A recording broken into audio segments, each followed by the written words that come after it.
Hello, everybody. This is Joe Perzel. I am coming to you from Minneapolis, Minnesota. Welcome to those that have heard me before. I look forward to talking and presenting again, and welcome to those that are listening in on one of my presentations for the first time. All right, today we're going to talk about managing innovation in a project management world. We'll do a quick background, some introduction and assumptions and definitions, and we'll jump into key elements, tips, hints, barriers, and final thoughts. All right, a couple of things before we get started. You'll see the @ sign every once in a while. That means I have more data in the appendix. I would love evaluations, so when Chicagoland PMI sends it out, please fill it out, give me some feedback, let me know how I did, anything I could do better. If you want a PowerPoint copy of my slide, the PDF should be available through Chicagoland, but if you want the native PowerPoint or anything else, or if you have questions that I couldn't address because this is a recorded session, here's my contact information. And then finally, look for the golden nuggets. Goals for today: discuss key elements, tips, hints about leading successful enterprise innovation initiatives, just like the title says. I'll do that by presenting content. I always get into stories, accept my point, real world examples, and occasional joke along the way. For those that have not heard me speak before, I've been doing this for a long, long time. I like to joke that I was 10 years old in 1979 when I started, because gosh knows I can't be that old. I've got a pretty varied background in terms of project, staff management, a lot of different industries, a lot of different areas where I've worked. Again, I own my own staffing company for 15 years, had maybe a handful of jobs, but a lot of variety in my background. I've also run a lot of large, complex projects. That's what I love to do. So here's some examples. Custom development project, multi-state with 3 sponsors. That was interesting. Stakeholders in 3 geographic areas in a consulting company I had to live with. I also did a large sales and marketing automation system with new workflow for the entire sales organization. At the same time, we were developing some new project methodologies. And at the time, halfway through the project, the company was bought. That is an interesting change, a very innovative project with a lot of rollout impact. Another one was family business projects. I worked with a healthcare company, moving to new space for a 15-year-old enterprise. So it was an interesting area there. Another one was a package selection for a Fortune 500 company.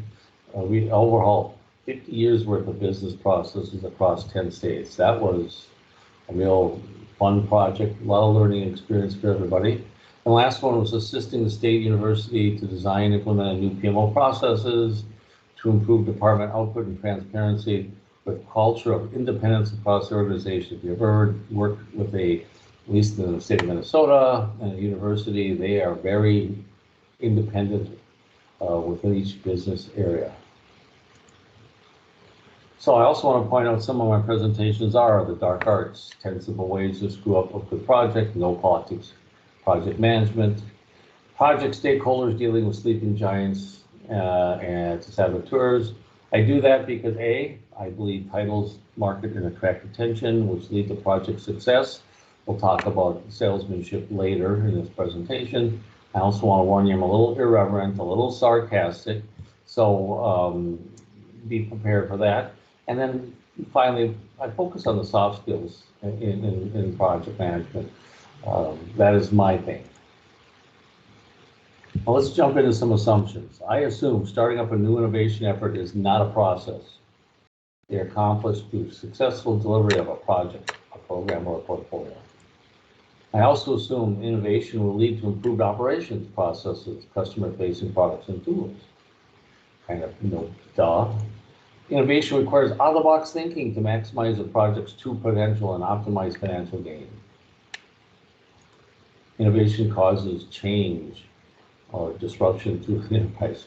Change if you're creating it, disruption if it's put upon you.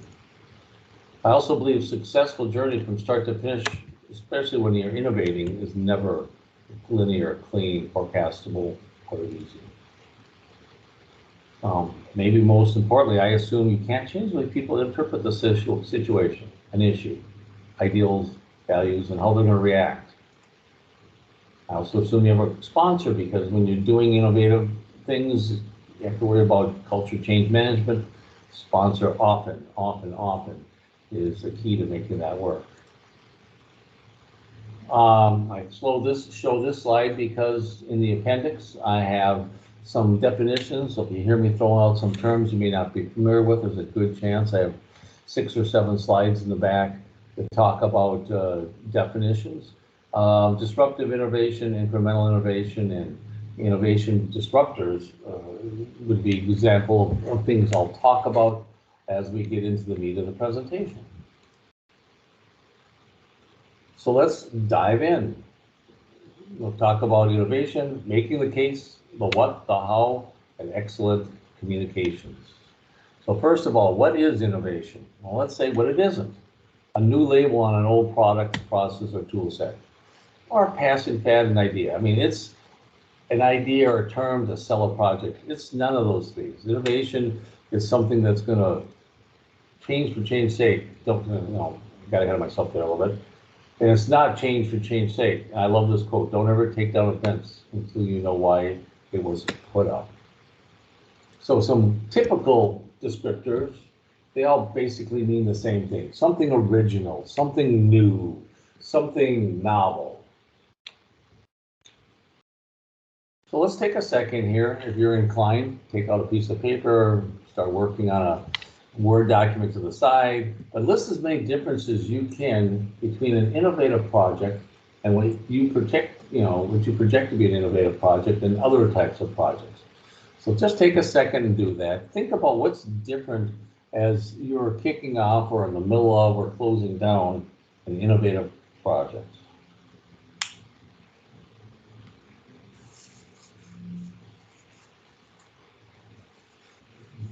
All right. Here's some thoughts from me. The magnitude of change is always greater.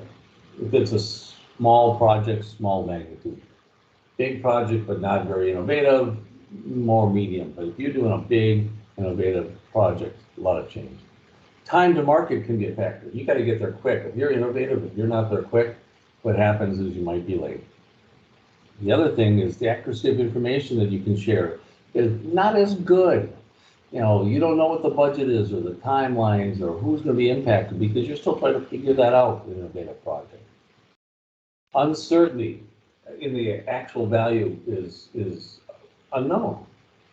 You don't know what that is because you're still trying to figure out what that means. Therefore, the risk is higher. And they must be able to accept that possible failure might happen. Reward or value realization needs to be greater to justify the uncertainty. I assume that's a difference between an innovative project and a regular one. The reward better be much higher.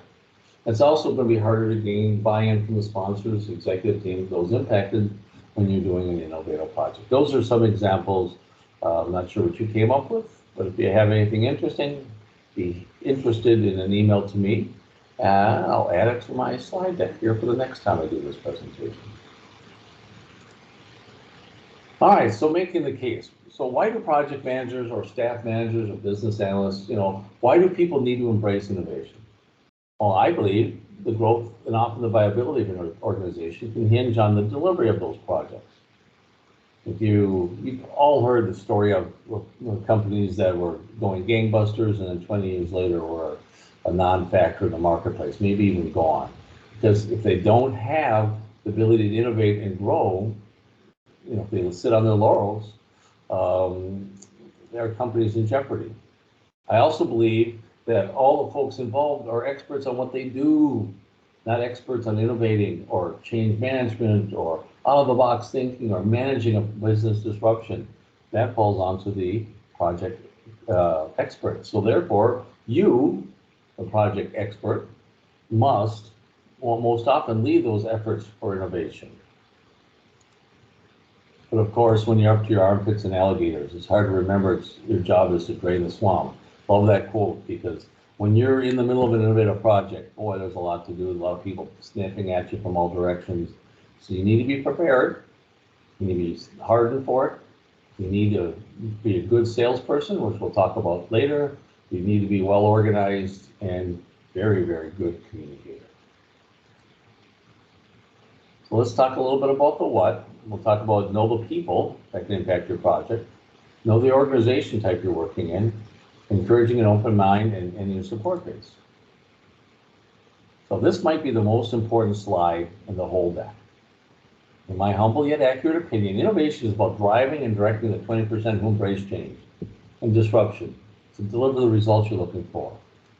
And organizational change management is about helping the other 80% adapt and accept. Innovation by itself, awesome, delivers value, but if you don't do the organizational change management to help, there's a lot of opportunity for slow adoption, problems, pushback, things not, succeeding when you deploy, because you have to handle the organizational change management. This presentation is going to talk about innovation. I do a section on organizational change management or leading strategic initiatives, and all those talk about innovation and organization change management and how they blend together. And I like to point out, one reason people resist change is because they focus on what they have to give up instead of what they have to gain. So organizational change management, it's all about what's in it for them. All right, let's talk a little bit about who can impact your project.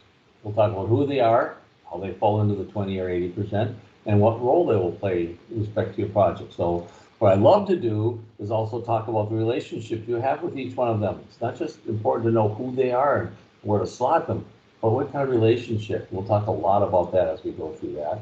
And then we'll develop a feeling for their interest and their attitude towards your project.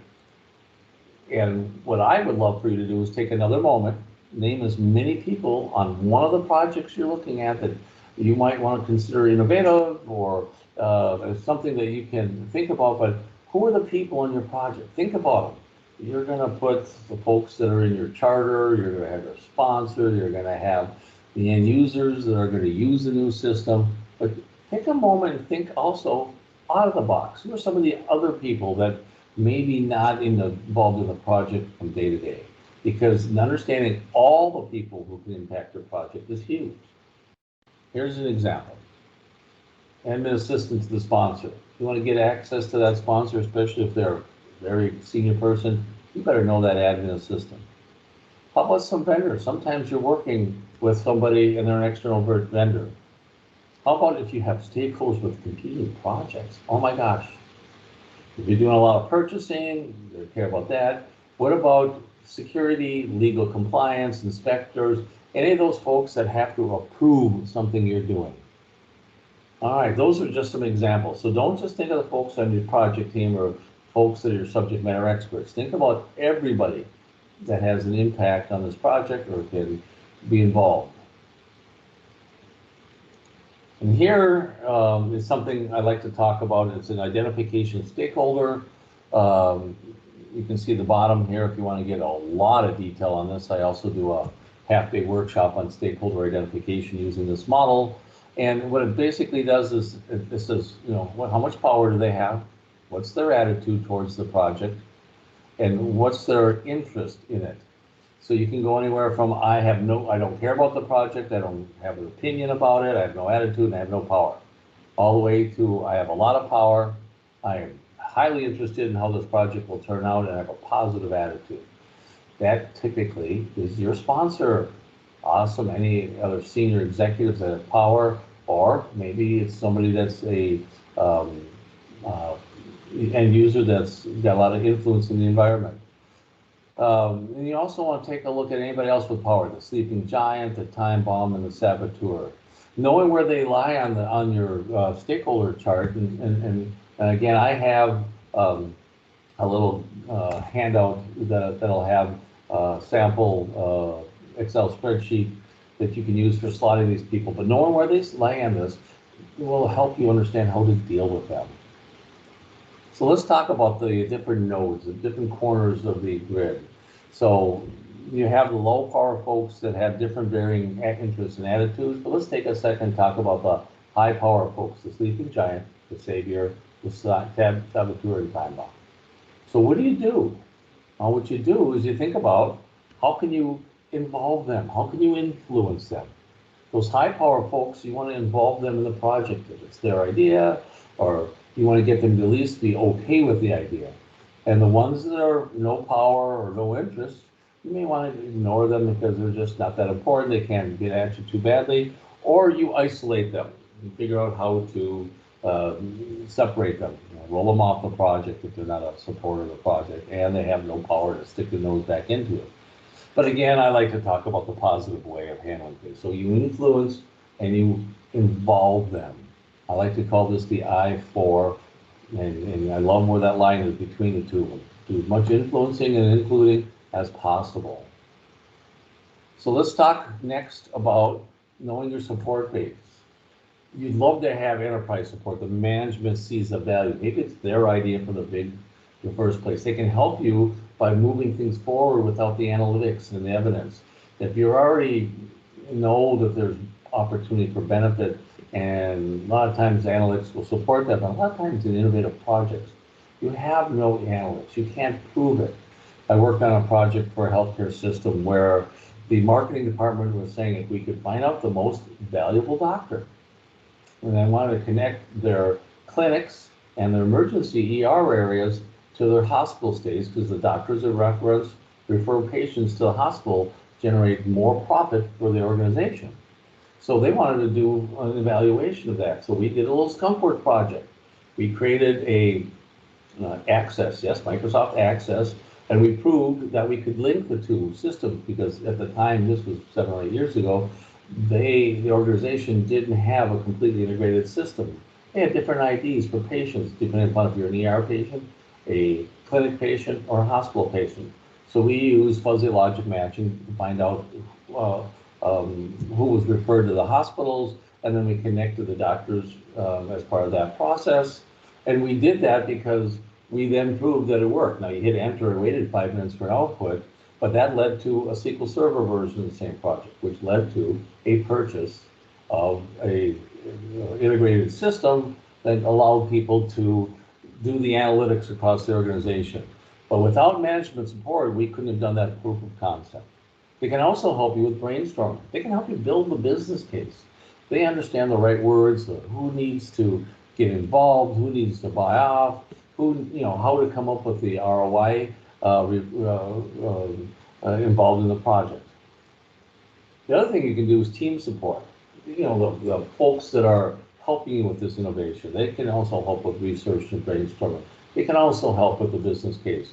They can also help build a POC, the prototype. In my example of that healthcare company, I needed help from some of the subject matter experts in marketing and the subject matter experts in the ER and systems, and they helped me build the prototype. I mean, we did the development, my company did the development, but I needed to understand how the fuzzy logic worked. I needed to understand how the data worked so that we could figure out. I had to understand what was close enough to make it valuable.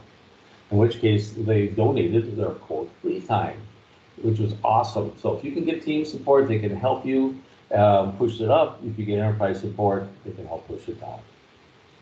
Of course, it's ideal if you have both. The other thing it helps is know your organizational type. In your place, that'll determine the level of control and influence you have at your disposal. When I worked at Cargill, I was a staff manager. The whole department, the whole IT department reported to me at the time. I was running projects, and it was amazing.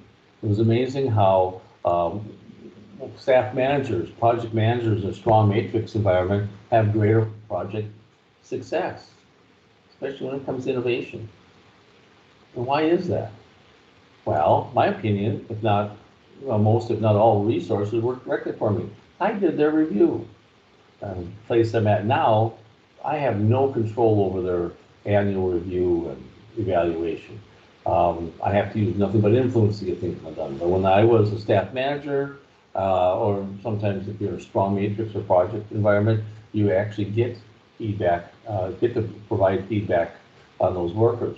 But you have the ability to impact their interest basically because you can do the review. The other thing is they have a history and a certain level of respect going into the start of the project. If you're one of those folks that get dropped in to a project environment, you haven't built the history yet. You don't have the level of respect and trust. So staff managers, examples, know your organizational type. That'll help you figure out what level of influence and or control you'll have. All right, let's talk about the how. I like to talk about personality profiling. We've been talking about influence. I mentioned earlier salesmanship and communications. And I love this Dilber. I found the root cause of our problem. It's people, they're buggy. And of course the boss says, did I bring a pen? That is the key for any innovative project. Either the 20% of people that are helping you get the work done or the 80% that you have to get okay with the end result or help you along the way. It's all about managing people, profiling them, influencing them, selling them, and communicating with them. So let's talk a little bit about personality profiling. To me, it's the art of learning about people. You know, I want to know how you take information. Do you want all the details, just a high level? Do you want proof? Do you trust? You know, how do they think? How do they make their decisions? How do they like to be communicated? Some people, and the big joke about executives, they want that one piece of paper with the one graph and nothing more. If you give them too much detail, they don't have the time for it. But you have to profile people, because I've worked with a lot of executives that are also detail-oriented. You better have those details there to back them up. So what do I say? They're good tools. They all give similar results. So I don't care if it's DISC, which we're going to look at today, Myers-Briggs, 16 personality, strength finders. They all are good tools. They all give you a similar result. I just think DISC is the easiest way to communicate and show something because it's not as complex as a Myers-Briggs. I also want to point out that everybody has a predominant and a secondary trait. I am a DI. D, dominant, I for interpersonal extrovert. And keep in mind, there is no right or wrong answer. I have some brethren that are DCs. They still like to run projects, but they use detail orientation to be successful. I use force of personality. Both work, but it's a way to help categorize people and their preferences.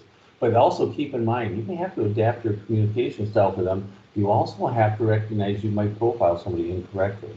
Story I tell about that is when I had my staffing company, I had a head sales lady and a head recruiter, and I thought they were extroverted extroverts because they're on the phone meeting people left and right.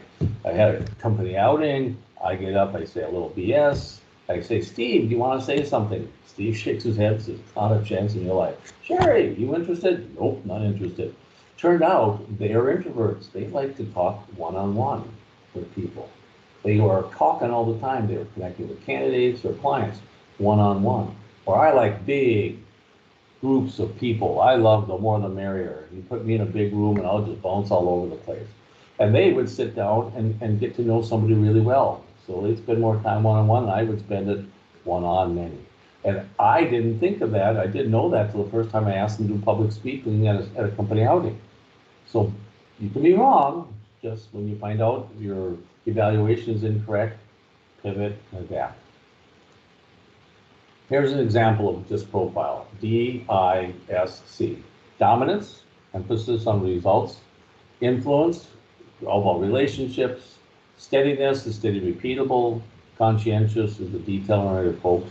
A few hints here on the right about what the behaviors are.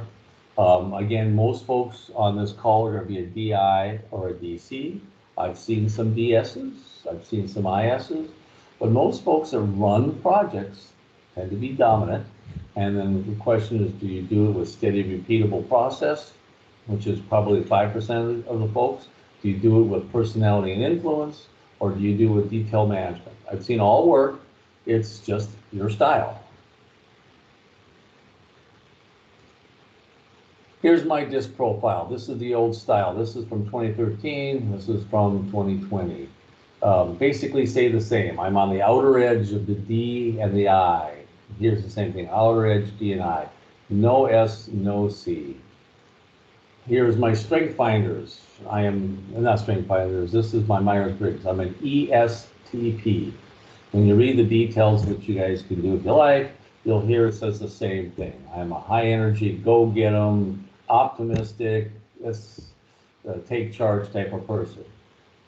What I think about myself, and I think of an emoji or some image of me, I look at myself as a chameleon gunslinger. I develop a personality, I adapt my personality to communicate with all the different other personality types, including mine, but all of them, to be successful, and they drop me into big projects that are going sideways so I can clean up the town. So that's who I am, a chameleon gunslinger. Adapt my style, communicate the way people want to communicate, because each person is unique and needs to have, their style understood. But in the end, I'm going to take care of the problem. All right, a couple of hints on profiling. First of all, be present. If you're in a video conference, don't multitask. You can't profile anybody if you're sticking your nose in email or some document you're trying to write up. Be present. Pay attention. If you're meeting early and you're there early, say hi to the person. Get to know them. If you get to meet in person, walk to the cube. You bump into them in the water cooler, say hi. But first and foremost, you have to be present. Ask a lot of questions and listen. Hey, you're new around here. When did you start? What department are you in? So on and so forth. Watch and observe visual cues, how they interact. When you're in a meeting, are they talkative or quiet? What their office looks like? Does it look like my cluttered mess, or does it somebody that's completely organized? You'll find that people are different in formal and informal settings, as well as individual and group. Different settings, pay attention if they change their style. If you're one-on-one with somebody, they might be much more demonstrative and outgoing. You put them in a group with a larger number of people, they may be quiet, or just the opposite. Also, how are they in different situations, stressed or challenging? Keep your eyes open all the time. You do that by being present, asking questions, watch and observe. What's the biggest challenge to learning about people you work with? Well, it used to be for the folks that had departments out of state, folks that like to work and telecommute. Now it's working in COVID, where everything is in a video conference. So what I say is, not enough FaceTime. You just can't get in front of them. It's tough to build a relationship, tough to get to know somebody when they pop on a meeting and then drop off. So a couple of hints, get on to a meeting early, maybe 2-3 minutes, see who jumps on, say hi to people you haven't met before, get to know who they are. If the meeting gets done, don't be afraid to say, hey, you got a second? I've worked with you before. I'd like to know something about you, but do what you can. Face-to-face is the best. Video conferencing next best. Phone call, tough to do any kind of observation via email, chat, or text. Here's one of my favorite profiling in action cartoons. The man says, since you're an introvert and timeouts don't seem to bother you, your punishment will be to find some kids at the park and play with them. Great understanding of what folks like and don't like. Here, he's using it as punishment, but it also gets across the point. If you understand the person's style, you can use that for a motivator. All right, let's jump on to the next area. The difference between authority and power. You need to know who has authority. You need to know who has power in order to influence somebody. So, what is authority? It's the right to exercise power over anything. Authority is your org chart, right? Especially if you're a hierarchical, a little less than a matrix, much less than a projectized or strong matrix environment. But in a hierarchical, the CIO, the CEO, the CFO, the directors, the VPs, they all have power because it's been given to them by the company. But there's another kind of power, the ones that have the might. Those are the folks you have to also weed out because they're not in the org chart. Everybody has that person that you run to ask a question about anything in your environment. In my world, it's Dave and Tom. If I want to know something, I call up Dave or call up Tom and I say, what's the truth in this? What's going on? Another way to find out who's got the might is in a meeting, who do they look to? Who do they get to validate? Those are the folks that have might without having any org chart authority. when you're evaluating them and you're putting them on the grid and you think about power, don't just think about where they are in the org chart. Think about what power they have on your team, in the organization, where you're rolling out your innovative project. You need to know who's got the mic, because those are the folks that can influence the rest of the people that are having that application change on them or that new process and imposed upon them. They can help you smooth it over, or they can also be the ones that'll help you get in the way and give you grief and get everybody else to rise up against you. So look for the authority, but also look for the power. Who's got the mic to influence people? Get them on your side. I like this quote too. If you think you're too small to make a difference, try sleeping with a mosquito. Not everybody in the org chart. Again, that admin assistant can get you in to see the executive. That person who's been processing that application or doing whatever work it is in finance or marketing or whatever that you're going in and updating and making complete wholesale changes because you've got a big innovative project going on, make sure that they buy in, because if they're on your side, everybody else will join them. All right, the other thing with innovation is you have to build trust, because you're going to spend a fair amount of time influencing and selling and get people to buy in. And I know half of you are going to say, sweet. The other half of you are going to say, oh my God, I hate that. But we'll talk a little bit about salesmanship and how you can do it and some good ways to look at it without being worried about the word sales. So, but in order to do any of that, in order to influence somebody, you need to build trust with them. If not, you have no way of influencing them. So what you need to do, be open and honest. Deliver on your promises. Talk their language. If you're talking to CFO, talk balance sheet, P&L, blah, blah, blah. If you're talking to an IT person, you can talk TCP, IP, or you can talk bits and bytes. If you're talking to marketing, that's different. If you're talking security, it's different. You're talking to executive, it's different. If you're a detail-oriented person, you're talking to executive, learn to talk high level. If you're a high level person talking to, let's say, finance, engineering, security, the detail-oriented types, you might have to be more comfortable talking details, because that's what they want. But you also have to be confident. Not cocky, there's a fine line, but be confident. When you're running an innovative project, you have to have confidence you can drive it. And then lastly, you need to be empathetic and understanding. You do that, you build trust with people. A couple of hints: start early before you need it. I walk down the hall of the office, I bump into somebody on a video conference. Hi, who are you? Blah, blah, blah. Get to know them. Focus on the key stakeholders. You know, sleeping giants, the saviors, all the saboteurs, the ones with the power. Those are your key stakeholders. Key on them first. Get the others when you get a chance, but take care of the powerful ones first.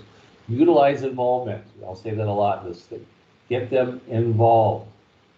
And the last thing, it takes time to build trust and an instant to lose it.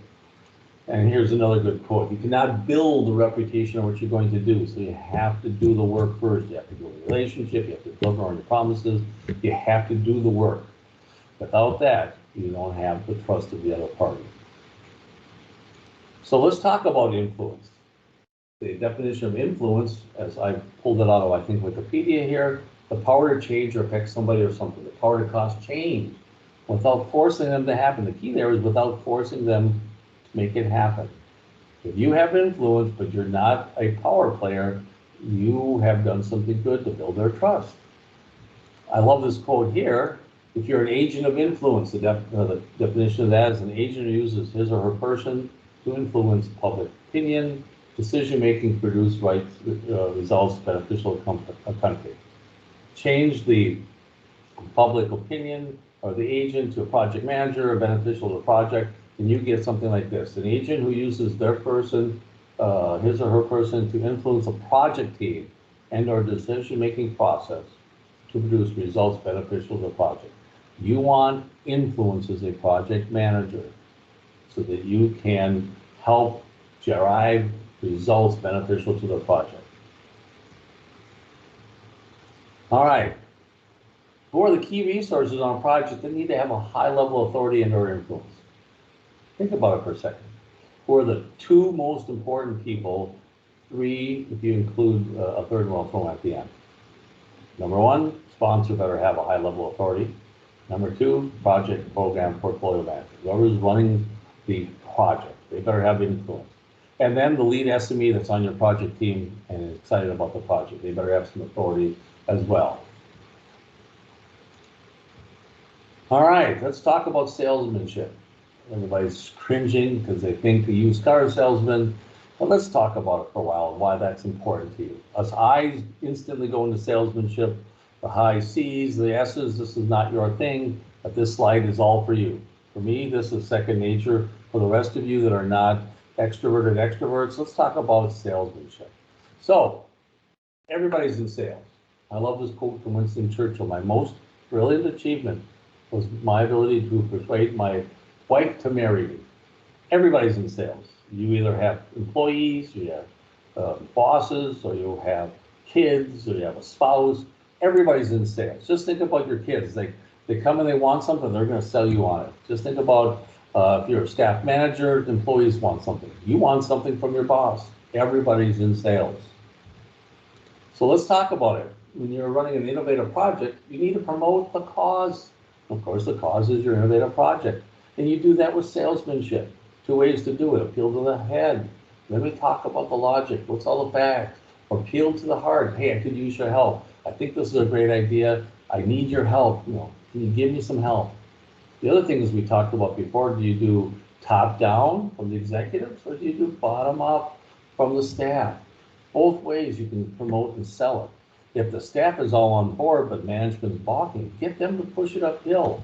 If the executive management's interested and think it's a great idea, but staff is not so sure, they can push it, top down.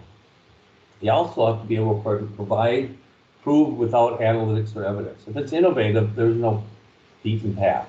There's nothing you've already done before. There's nothing you can directly, you might have done something similar, you might have done something a while back that was but there's no great data to fit. So you have to be able to paint a descriptive picture.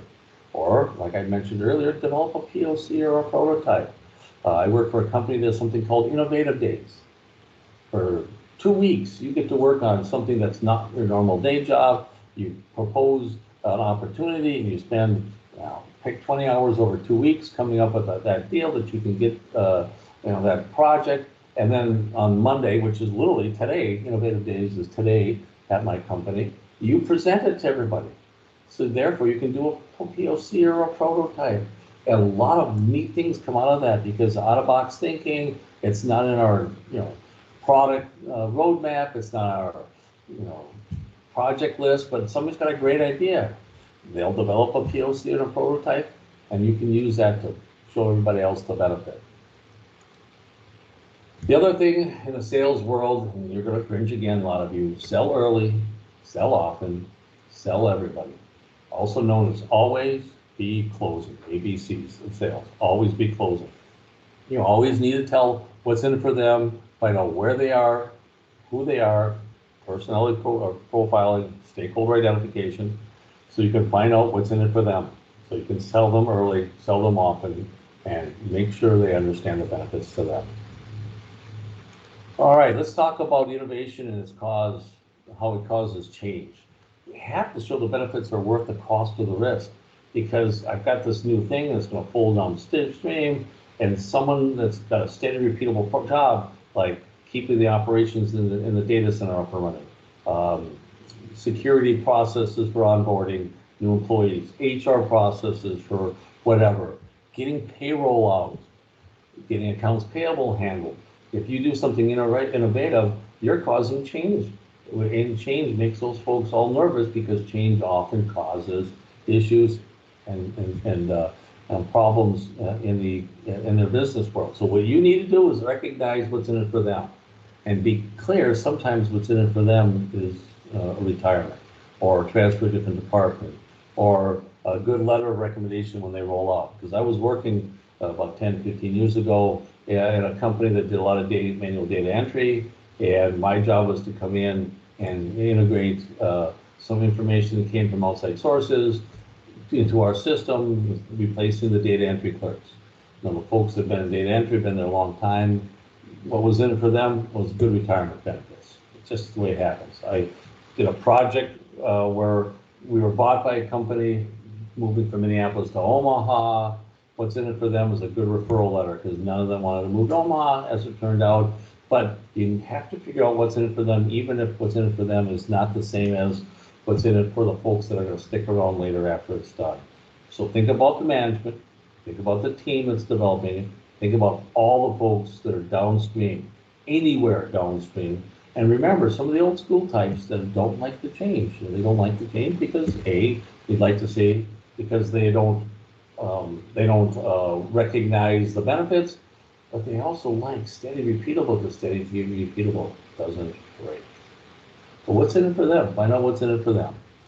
So what do? I like to get back to the I-4 thing. Involve them. Ask them for help in creating the end result. If they help you create the end result, they own it. Get help do research, make it their idea. If you can do it where it's their idea, you're awesome. You have to be a little egoless on that situation. If it's their idea, if they love the idea, what you need to do is explain it to them. They own it, they'll drive it. And you have to be okay then to be the backseat driver. That job where we had 50 years of old style processes, my bio at the beginning, my boss's boss, the head of the division, had this quote on his desk: "There goes my people, I must follow them, for I'm their leader." That is awesome. It took me 10, 15 years to understand the value of it, but now I use that quote all the time because it's their idea, they drive. It doesn't matter if you're the staff manager or the executive or the project manager. If it's their idea, they're going the right direction. Let them drive. They'll own it. So include and influence. Make it their idea. All right. So instead of looking like the used car sale, I think it's right here, like the used car salesman, think about it this way. Best way to sell something is don't sell anything. Earn the awareness, respect, and trust of those who might buy. So instead of thinking of yourself as a salesperson, think of yourself as their partner. You're helping them by making them aware of an opportunity. Get their respect and trust, and then when they buy into the idea, they're in because you explain what's in it for them. I love that quote. So don't think of yourself as a used car salesman. You're a partner showing them the way. And you do that by encouraging an open mind. You have to have an open mind first. You have to be open that maybe you're not completely owning the whole idea. Sometimes you're not the driver. Somebody else is going to drive. You have to be okay in case you're heading this way and oops, wrong idea. Someone says, you better turn here. You better encourage an open mind to your team, the executives, and the folks downstream. Ask them to keep an open mind. And this quote here fits perfectly. A mind is like a parachute. It doesn't work if it's not open. Frank Zappa. You old folks will know who that is. You younger folks, look it up. He was a musician back in the 70s, I believe. All right, this slide I think is in every presentation I do. Project professionals have to have excellent communication. So this particular case, remember, you can deliver the right level of detail, regular, timely, tailored for each group. Remember what's in for them. Sometimes you facilitate members. But if you remember the personality profile, you have to handle different types. If you're in with a bunch of engineers, you can go in detail, a bunch of executives. You can talk at the high level. What happens if you're in with both? My advice is, you tell one group, hey, we're going to do this as a high level status. We hit something that's too detailed, we'll park it and we'll come back to it. Or, hey, this is a brainstorming meeting. We're not going to be just at high level. We're going to hit something, we're going to hit an idea, we're going to dive in. You folks that don't like details, bring something to doodle on. And communication, again, innovation, culture change management go hand in hand. Communication is that key to that change management. You have to communicate. All right, the other thing you have to do is remember, who am I talking to? This is me, basically quick profiling different departments, but management, sales, marketing, quick and to the point. So if you start getting into too many details or eyes roll in the back of the head, they won't see you the next time. If you're a detail-oriented person, get prepared, you can be short. They got questions, they want to get the details, awesome. But you better be quick to the point before you can do anything else, otherwise you won't even get to the details. Technical, engineering, they like the details. Here, explain this to me, blah, blah, blah. You give them just a little bit of high level, they're gonna just shake their head. Give them the details. HR operations, they like process and procedure. This is how we onboard staff. This is how we handle Active Directory procurement or adding people to get access to system. Process and procedure. And my favorite, he says with some hint of sarcasm, is accounting and finance. They like details, process, and procedure. So they're the ones I have the hardest time dealing with without adapting my style, because I don't like details. I never liked the process or procedures. I didn't want to try and change to fit my needs. So with accounting and finance, I have to adapt to their style because, again, when you're talking to somebody, think about it. Who can you get to change? You or them? You only have control over yourself. So if you want to communicate, you adapt. They adapt to you, awesome. If they don't, you want to make sure that you adapt to them. Another thing, this slide's also on almost every deck I do, the art of listening. Remember, 2 ears, 1 mouth. Use them proportionally. Ask a question and be quiet. If you ask a question and then answer it for them, you're not learning anything. Don't finish the other person's sentence. I put that there to remind myself more than anything. Us outgoing extroverted types are not always patient, but don't finish the other person's sentences. Oh, you can talk, listen to their tone of voice. Again, that's so much better than email, chat, or text, where you assume the tone of voice, or you misassume, and then step back and listen to all the information, not the first thing you hear. Again, don't jump in too quick. And just when in doubt, remember this quote: the biggest communication problem is we do not listen to understand. You want to be somebody that listens to understand. Do not be somebody that listens to replies. Understand, because that'll be different than just replying because you heard one thing. The other thing is body language speaks volumes. Picture tells 1,000 words. That's why it's so much easier to communicate in person. I went to the office a couple weeks ago. My sponsor on the projects there, 10 minutes, unplanned meeting. Got more done than I did overall the video conferences. So for those of you that can, and those of you that aren't afraid, go to the office, bump into people, build relationships. Remember to check your audience. If we were doing this live, I'd be asking questions. I would allow you to ask questions. I would pause, give you a chance to absorb and comment back. So check your audience every once in a while. Even in this one, I had a couple exercises just to give you a chance to think about things. Check your audience. All right, how you can tell someone's engaged or not engaged? My way, I ask a question.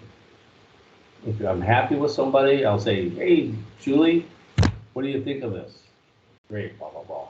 If Julie's been multitasking, third time I've had to ask her to pay attention, I might say, what do you think about that, Julie? All of a sudden, Julie's style, ask a question. It's a great way to find out if someone's engaged. The other thing I do is I tell people I want them to unmute their video.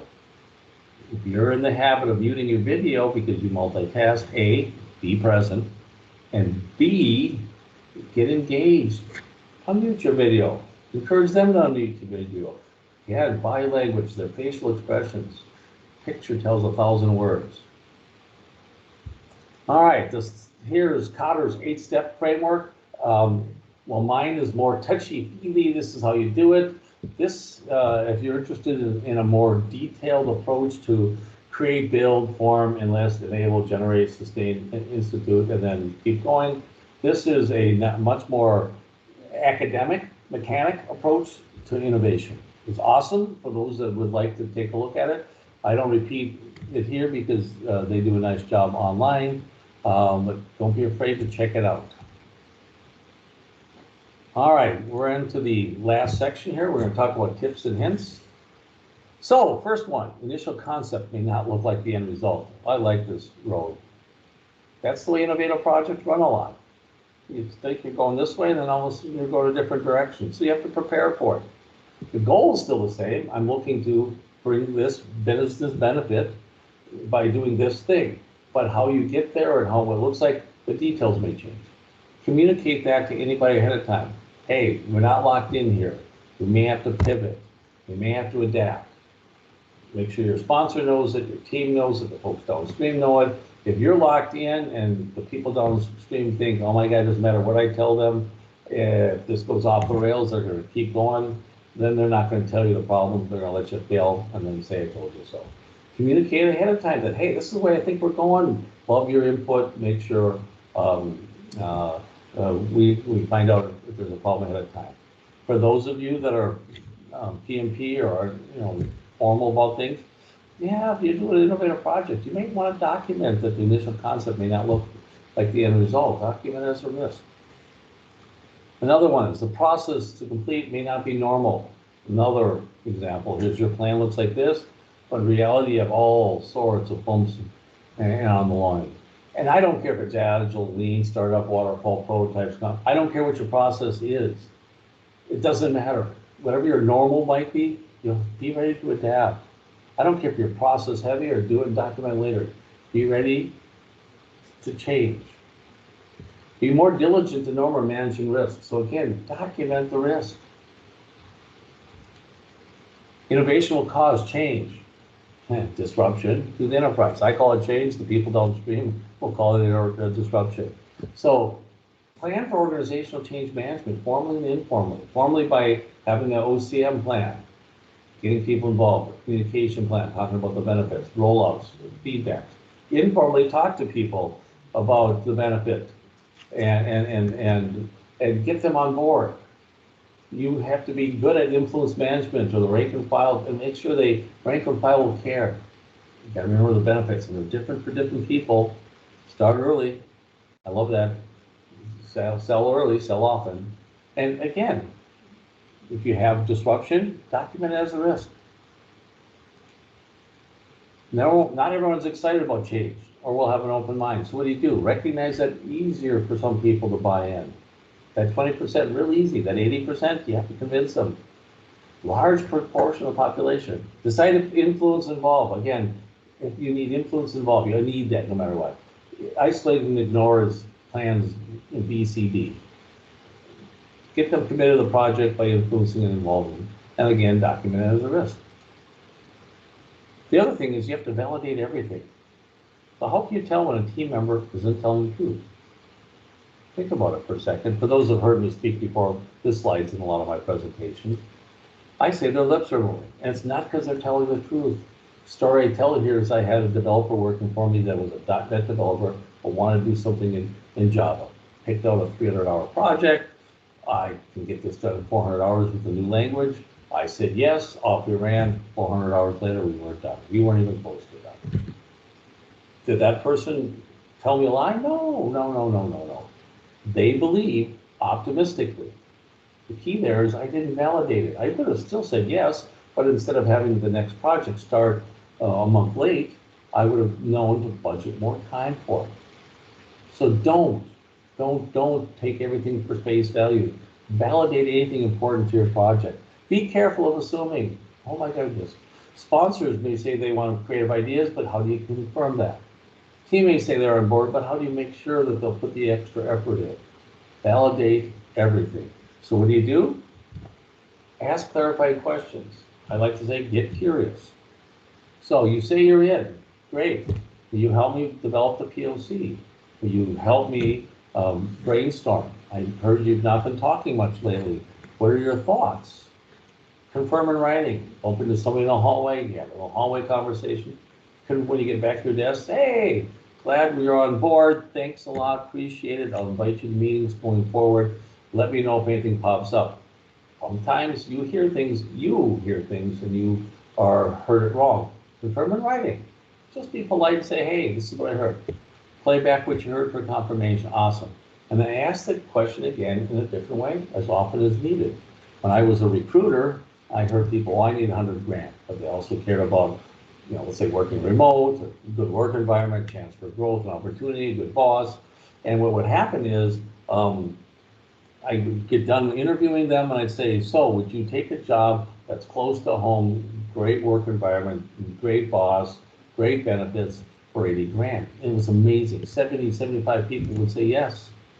So confirm and clarify and ask the question a different way. When I phrased it, would you take less if this, this, and this. I asked the same question, how much do you want to make? But I did it a different way.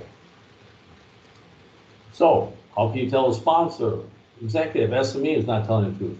It's the same thing. Their lips are moving, you need to validate it. Validate, validate, validate. All right, a couple of things. There's a different reality. So when you look at Wikimedia, reality is the state of things as they actually exist. My definition, Joe's definition, the state of things each individual perceives or actually exists. Because each person has a different view. I have a couple of slides I'll show you later. So some reasons, they might be different sets of experience. Someone's been burnt by a project that went south. Someone gets incented because they're steady, repeatable uptime. Company I work with, 99.98% uptime. Some people are incented to hit that number. Other people generate innovative projects, and boy, do we have to double check to make sure we don't take the system down we deploy. Different personality types, different goals, different communication or learning skills. Lots of reasons why people see different things. So here's an example. You and I see the same thing. New application going in, changing the way we do business. Some of you are the chalice. See the chalice. Great idea. Let's go for it. Some of you see the silhouette. Oh my God, that's changing my life, or changing my department, or whatever. You see the same thing. Some of you think it's great. Some of you think it's not. Another one here. Do you see the young lady looking away or the older lady looking straight ahead? We're both looking at the same picture, but we see it differently. And as opposed to that, I love this one. Do you think it goes above the surface as the two fish are talking about the rainbow? From where they're sitting, all they can see is the rainbow underneath. They don't know what's up above. Good example of that is an executive.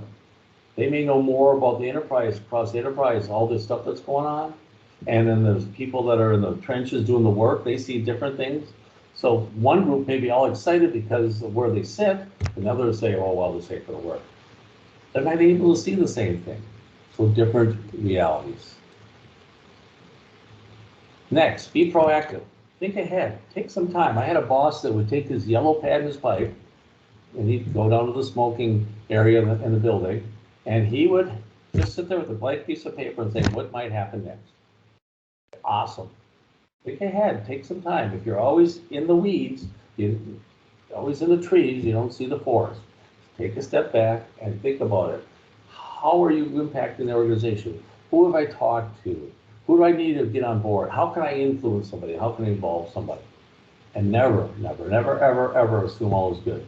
Look for the next issue or problem that might be. Don't be that happy camper. And a couple of hints about that. If you have an open and accessible feedback mechanism, you're running an innovative project, if you've got the OCM, or organizational change management going, put your suit of armor on, make sure you take the open feedback. And if someone gives you something you don't want to hear, do not give them grief about it. Thank them, ask clarifying questions, make sure you understand it. But what happens if you push back and tell them they're wrong? Next time they see something, they may not tell you about it. So thank them for the feedback. You don't have to jump on it. You don't have to agree with them.